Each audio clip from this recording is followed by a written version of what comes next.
Assalamualaikum warahmatullahi wabarakatuh. Assalatu wassalamu ala asrafil anbiya wal mursalin Sayyidina Muhammadin wa ala alihi wa sahbihi ajma'in la nabiyya ba'dah. Rabbi israh li sadri wa yassir li amri wahlul 'uqdatam min lisani yafqahu qawli. Amma ba'du.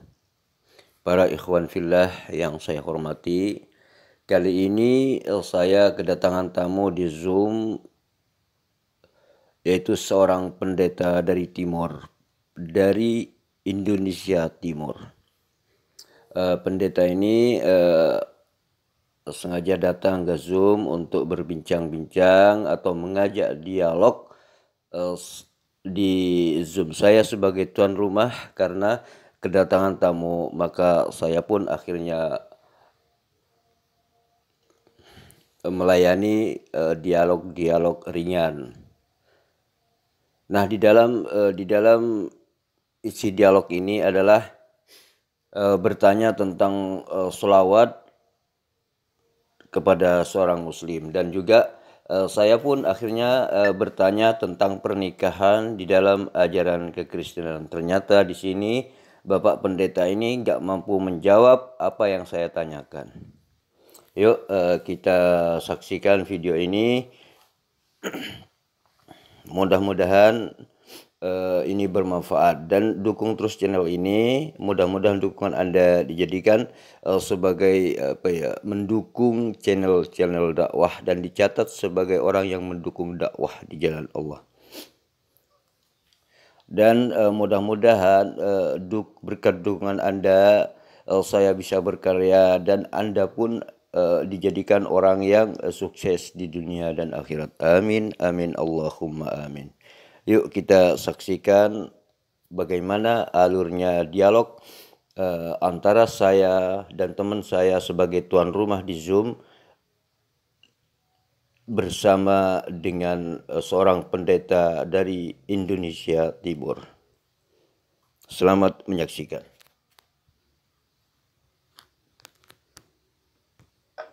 Atau apa? Iya, mau tanya 72 bidadari.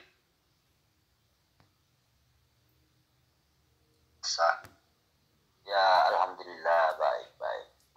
Oh, Pak iya. Martil sendiri gimana? Ya, baik. Sehat.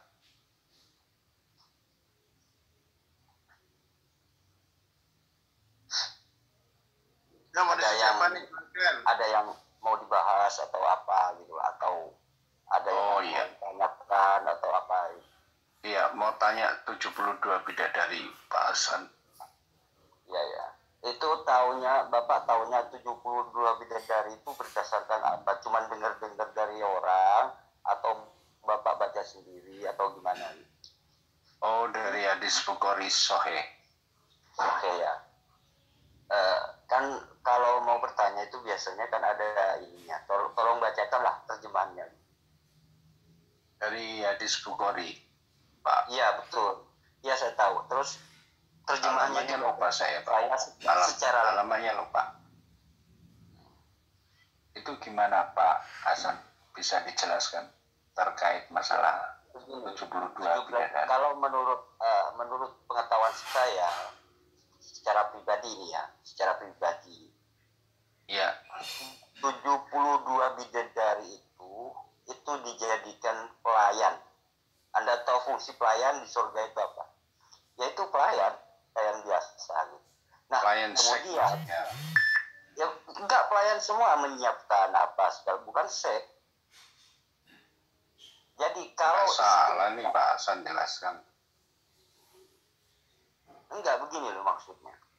Kalau kalau masalah perempuan itu akan berlipat lebih cantik daripada bidadari itu. Itu ada juga di dalam hadis kalau Bapak pernah mempelajari hal itu.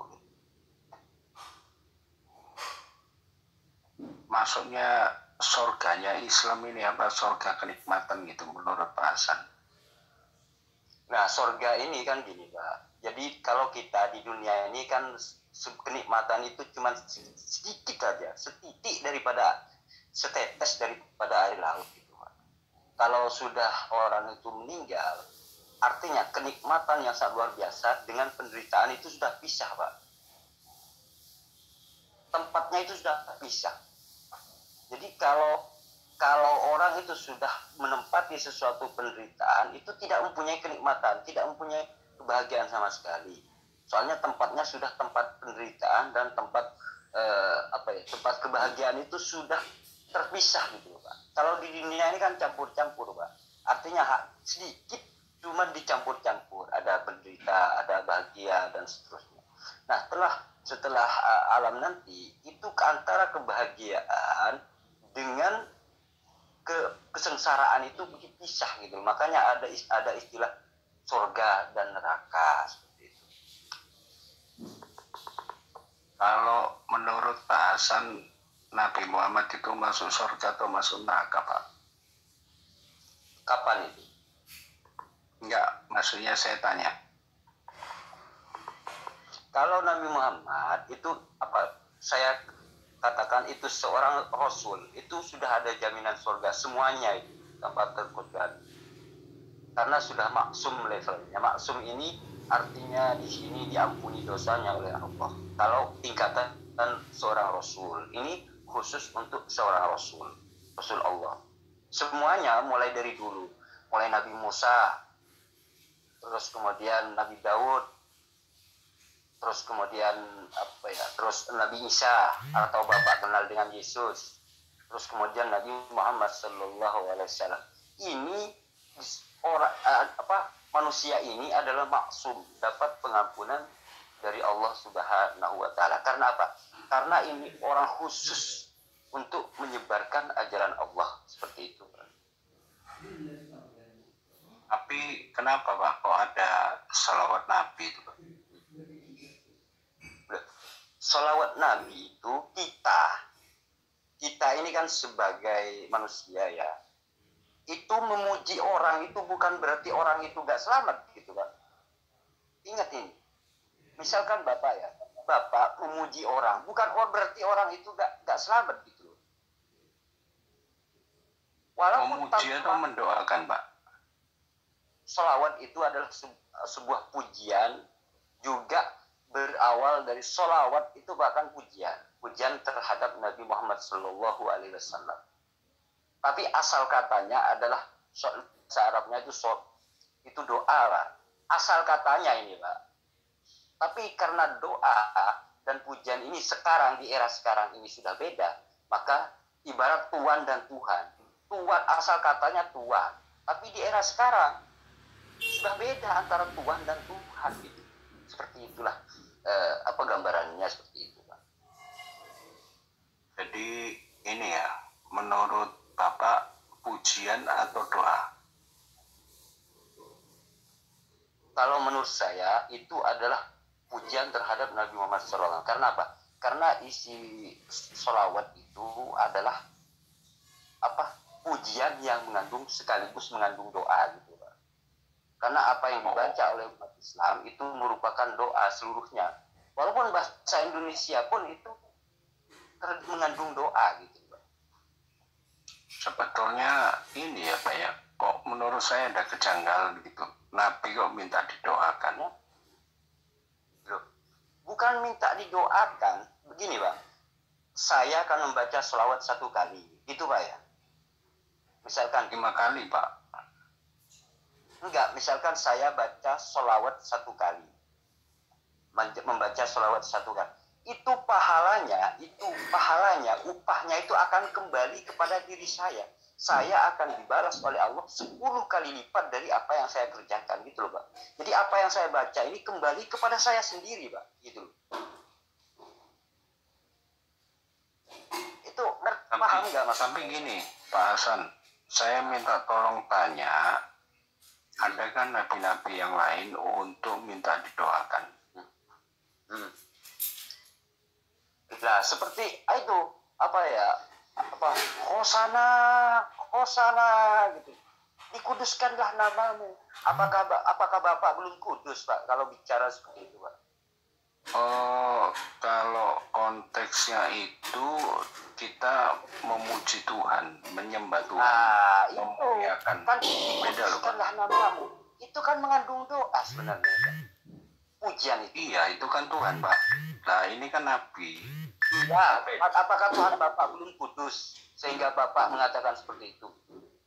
Itu adalah sebagai bentuk bahwa manusia itu bersujud, menyembah, dan juga memuliakan kepada Tuhan. Nah, kalau Ya, itu kan mengandung doa, Pak. Dikuduskanlah namamu. iya, memang Artinya betul. itu kan mengandung Di doa. dalam doa itu, Pak. Ya, Nah, makanya itu kan cuma- itu berdoa di dalam doa. Cuma Artinya Muhammad kalau ini di dalam kan- doa itu Anda kan sedang berdoa di situ. Artinya iya, enggak. ketika Anda membaca, Saya fokus dulu, Pak, satu-satu ya. Nanti baru ke ranah itu ya. Maksud saya begini. Adakah nabi yang lain bahwa minta didoakan supaya selamat gitu, Pak? ya gak ada Nabi Muhammad gak minta ke orang, enggak ada. Nabi Muhammad juga Nah, ayat itu dari mana datangnya? Jadi Allah yang memerintahkan kepada umat manusia. Oh, berarti Tuhannya nggak mampu menyelamatkan Muhammad gitu. Sebenarnya sesama muslim itu hukumnya wajib saling mendoakan gitu loh. Iya, saling mendoakan itu wajib. Belum tentu orang yang didoakan itu tidak selamat gitu, enggak, Pak. Ini adalah yang disebut akhlak ini, Pak. Balance. Karena Rasulullah ini perjuangannya itu sangat luar biasa. Maka kita tidak bisa bertemu dengan Rasulullah di era sekarang. Maka Allah memberikan sebuah selawat gitu, sebagai tawassul, silaturahmi kepada Rasulullah Muhammad SAW. Tanda terima kasih saya terhadap Rasulullah. Seperti itu, Pak. Iya, saya itu, Pak. Ya, Tolong. maksud saya gini, saya ini tidak bisa mengucapkan terima kasih kepada perjuangan Rasulullah, tidak bisa, Pak.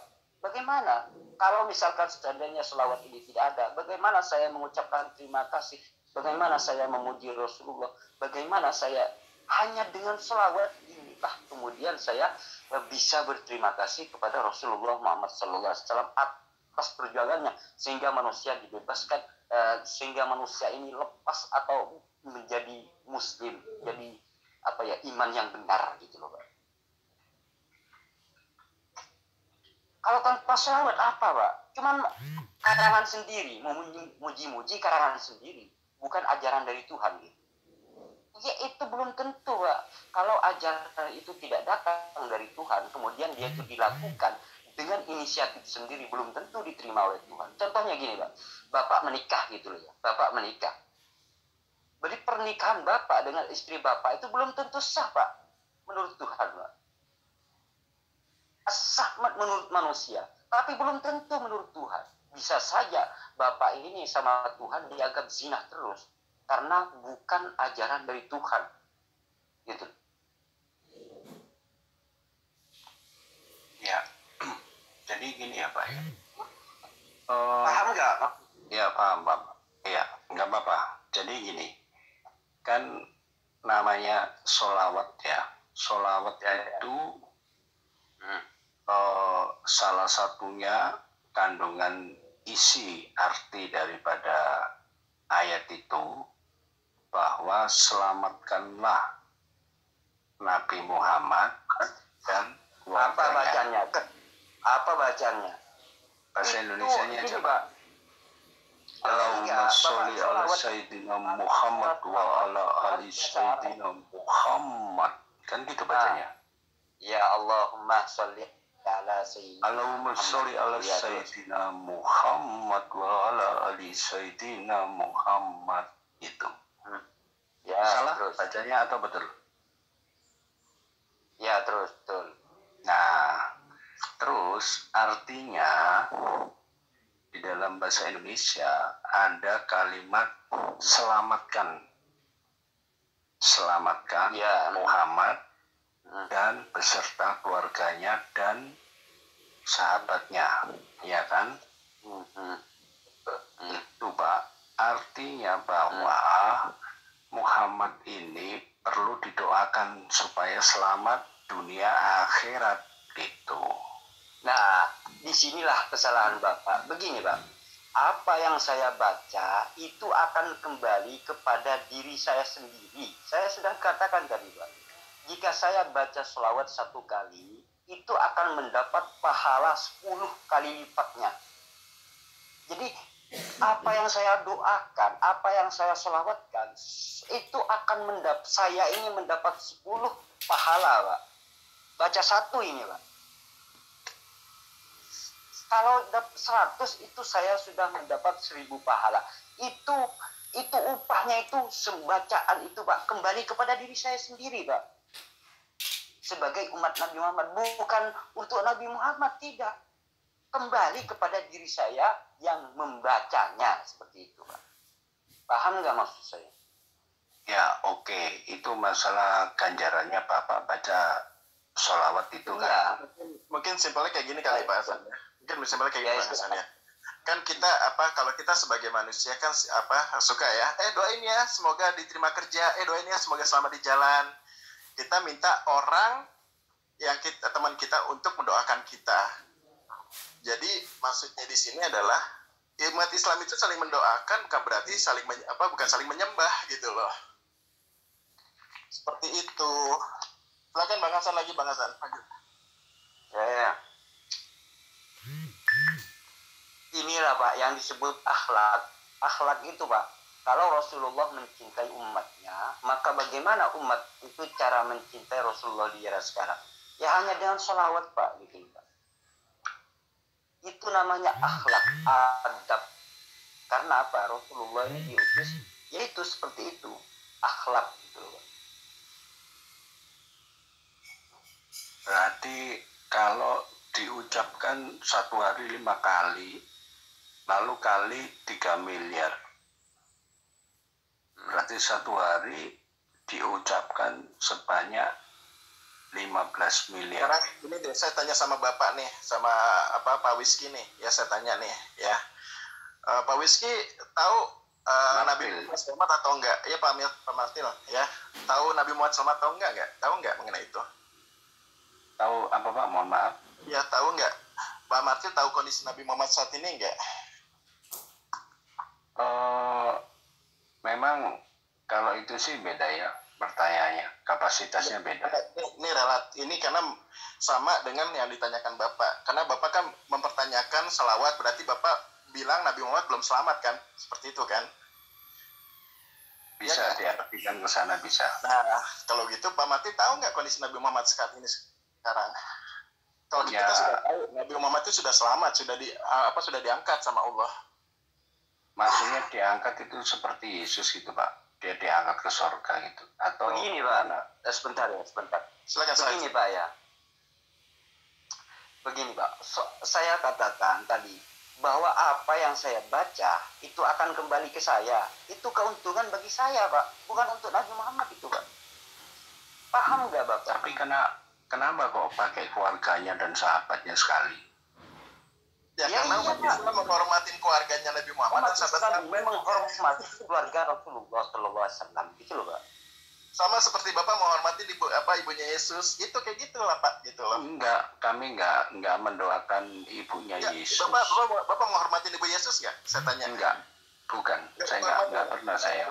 Itu urusan Bapak. Kalau kita menghormatin semua keluarga Nabi Muhammad dan juga sahabat-sahabat Nabi Muhammad. Kalau Bapak nggak menghormati ibunya Yesus, itu urusan Bapak. Ya karena nggak ada ajaran di situ Pak.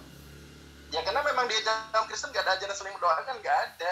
Karena kan sudah diselamatkan, sudah di. Siapa bilang Pak? Gini loh Pak, kalau misalkan ada kalimat gini Pak, Hosana, misalkan gini ya Pak, apa dikuduskanlah namamu gitu, Bapak dikuduskanlah namamu. Apakah Bapak belum kudus sehingga orang-orang Kristen mendoakan Bapak gitu? Nah, sebentar dulu Pak, supaya bisa fokus ya, kembali lagi. Nanti baru itu saya jawab, ya kan?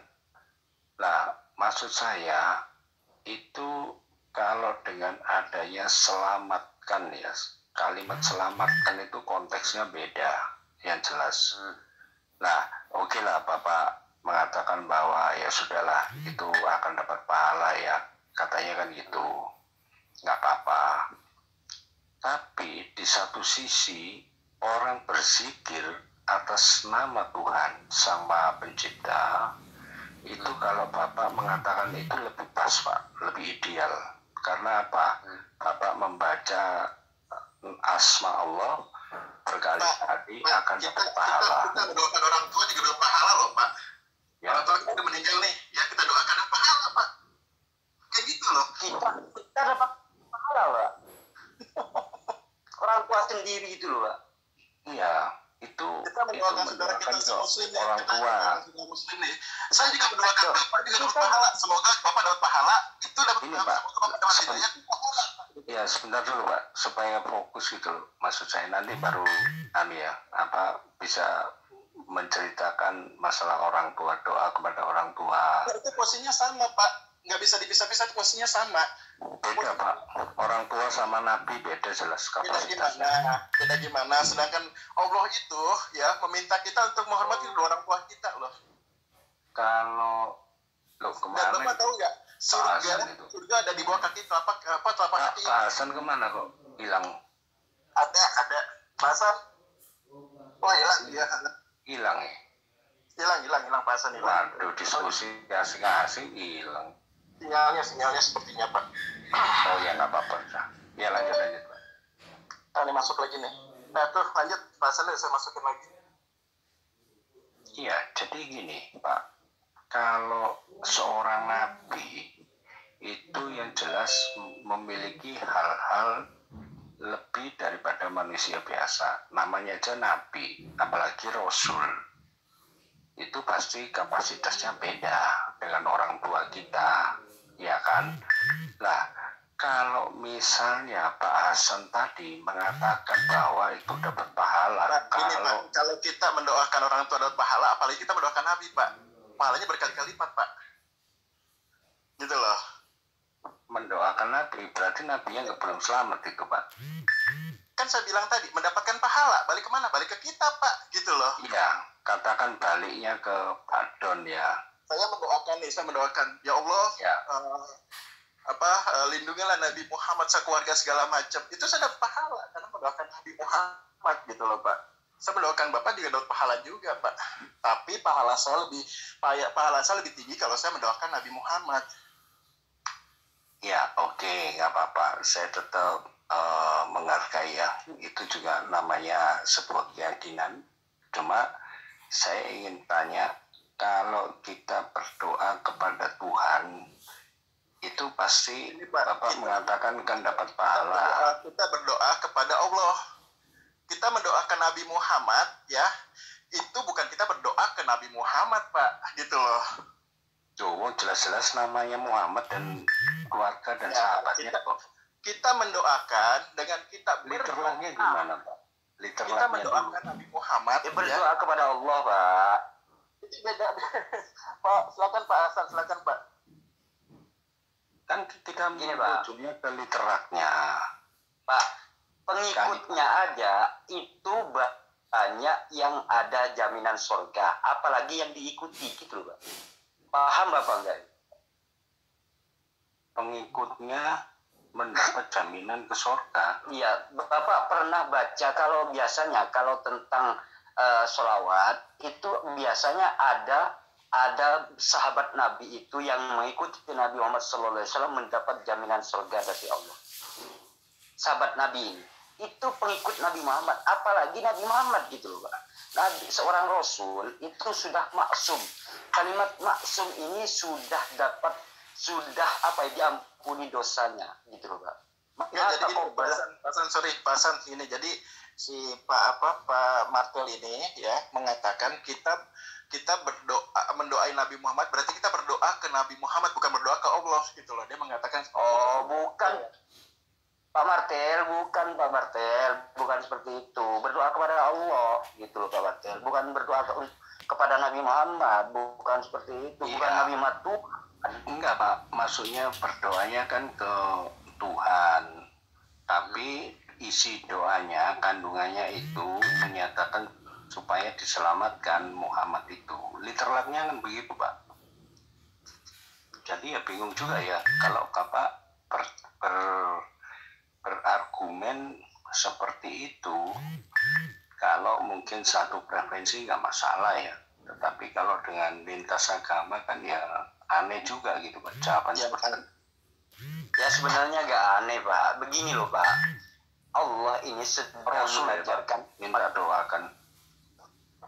Loh, gini Pak. Nabi Allah Muhammad itu nggak pernah minta sedang mendoakan, Pak. Tapi umatnya Bukan minta yang doakan. minta mendoakan. Begini Pak, saya katakan begini. Allah itu mengajarkan kepada umat Islam bagaimana cara berterima kasih kepada Nabi Muhammad gitu. Karena tidak bisa bertemu dengan Nabi Muhammad hanya dengan sholawat lah kita berterima kasih kepada Nabi Muhammad. Dan terima kasih itu akan kembali kepada diri saya sendiri Pak gitu. Saya yang akan menerima upahnya itu saya Pak gitu. Oh iya. Oke.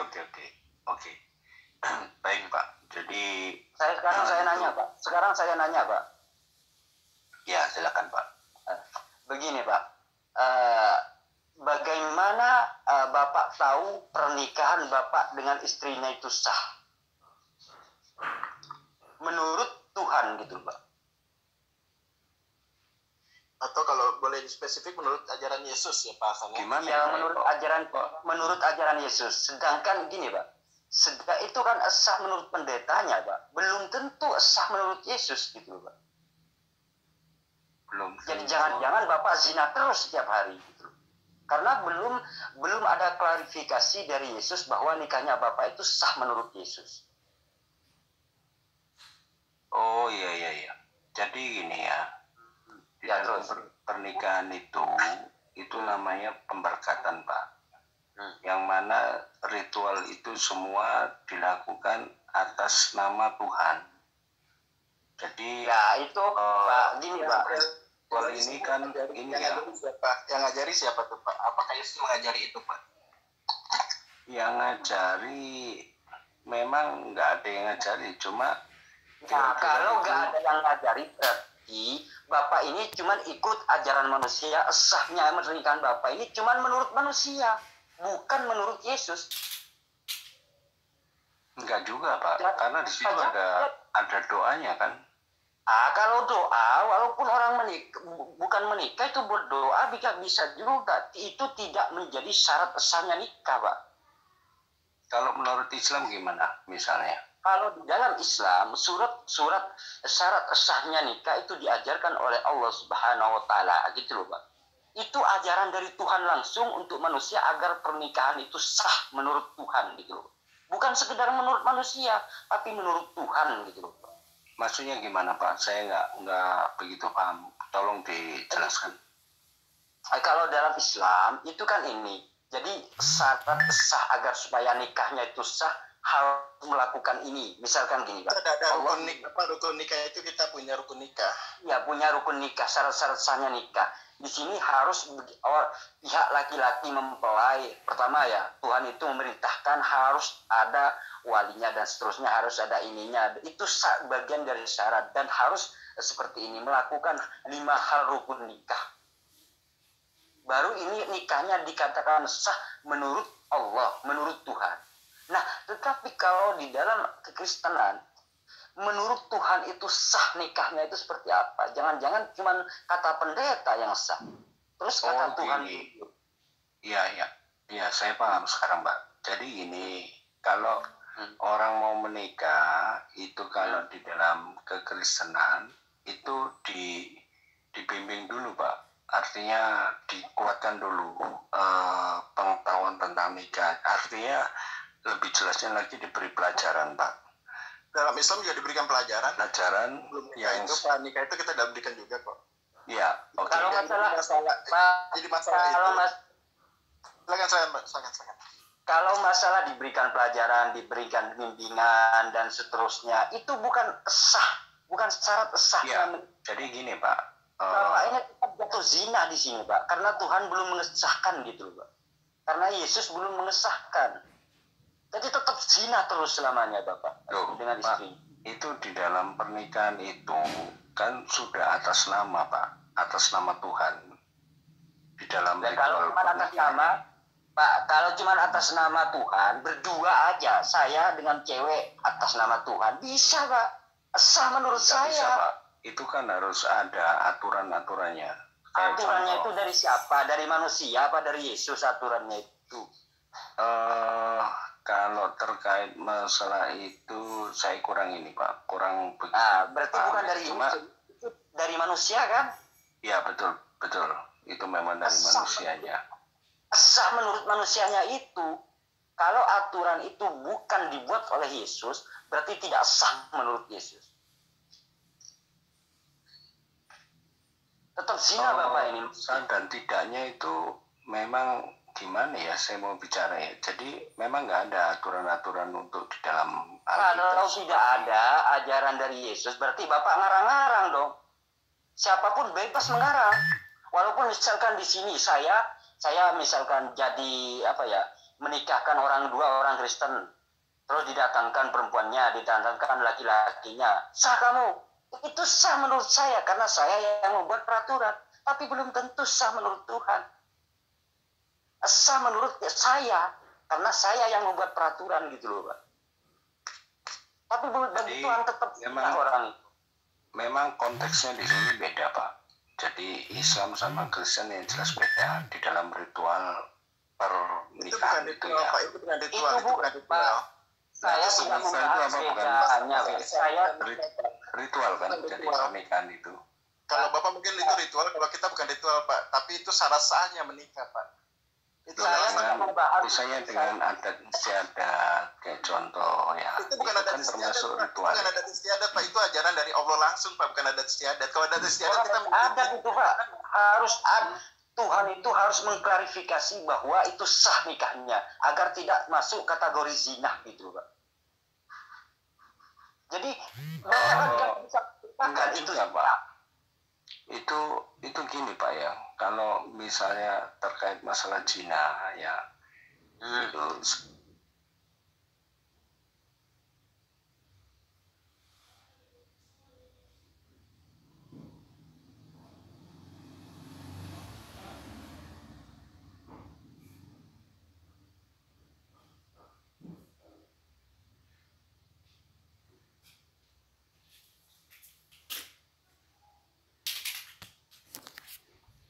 Nah, begitulah tadi hasil dialog. Bagaimana pendeta ini muter-muter menjelaskan tentang pernikahan yang dilakukan oleh para pendeta. Karena aturannya menurut pendeta ini memang bukan dari Yesus tetapi dari manusia sendiri. Nah, itu membuktikan bahwa pernikahannya belum tentu disahkan oleh Yesus. Artinya di sini kalau tidak sah menurut Tuhannya, berarti selamanya dia itu berzina. Ayo dukung terus channel ini, mudah-mudahan channel ini bermanfaat bagi kita dan menjadi ilmu wawasan bagi kita semua. Ini saya sharing pengalaman. Terima kasih. Assalamualaikum warahmatullahi wabarakatuh.